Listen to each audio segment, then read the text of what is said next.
اللهم صل وسلم وبارك على سيدنا شفيعنا حبيبنا نبينا مولانا محمد بارك وسلم.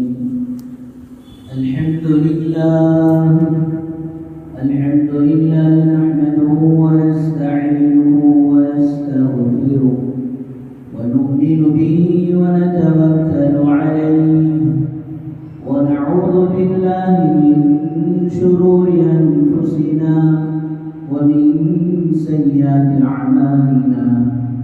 من يهده الله فلا مضل له ومن يضلله فلا هادي له. ونشهد أن لا إله إلا الله وحده لا شريك له. ونشهد أن سيدنا وسندنا مولانا محمدا عبده ورسوله. أما بعد فأعوذ بالله من الشيطان الرجيم. بسم الله الرحمن الرحيم. وما خلقت الجن والإنس إلا ليعبدون. وعن ابن مسعود رضي الله تعالى عنه قال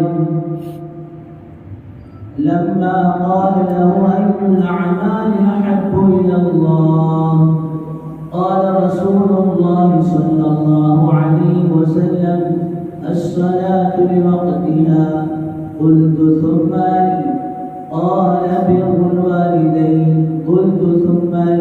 الجهاد في سبيل الله أو كما قال عليه الصلاة والسلام.